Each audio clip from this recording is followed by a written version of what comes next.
দেশনেত্রী বেগম খালেদা জিয়ার সুস্থতা কামনা, তার দীর্ঘায়ু কামনা, পাশাপাশি ৭১, ৯০ এবং জুলাই গণ অভ্যুত্থানের শহীদদের প্রতিও আমরা আত্মার মাগফিরাত কামনা করব, তাদের স্মৃতিকে শ্রদ্ধা জানাবো। আমাদের নেত্রী, গণতন্ত্রের মাতা,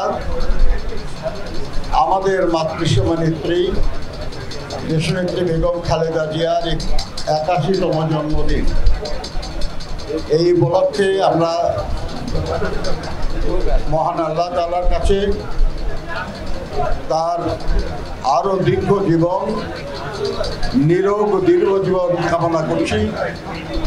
আল্লাহ যেন তাকে সুস্থ রাখেন এবং তাকে যেন আরও অনেক দিন, আরও বহু বছর এই বাংলাদেশের জনগণের সেবা করার সুযোগ দান করেন।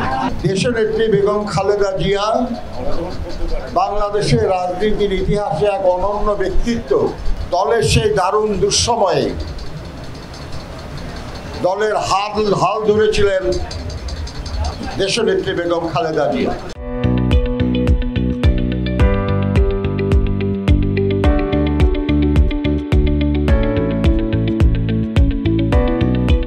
এবং ওই দিন যদি তিনি দায়িত্ব না নিতেন, আল্লাহ ভালো জানেন যে আমরা এই বিএনপি আজকে কি অবস্থায় থাকতাম।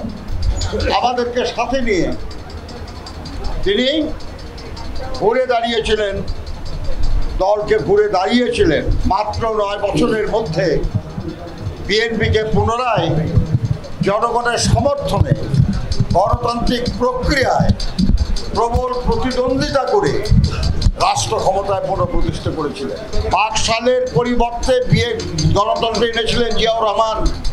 সামরিক স্বৈর শাসনের গোরস্থানে গণতন্ত্র রচনা করেছিলেন দেশনেত্রী বেগম খালেদা জিয়া।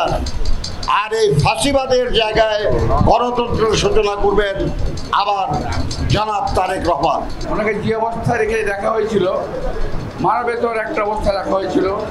ওখানে সাধারণ মানুষ দূরের কথা, ওখানে গরু ছাগলও থাকতে পারে না, এমন অবস্থা ওনাকে রাখা হয়েছিল।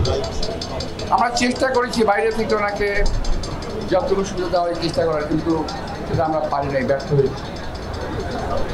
ভাইরা, এই অবস্থায় যখন ওনার সঙ্গে আমাদের কথা হতো, আমরা ওনার দৃঢ় মনোবল দেখেছি।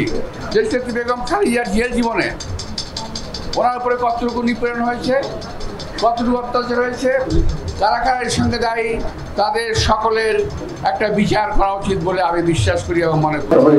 শহীদ হয়েছে, গণতন্ত্র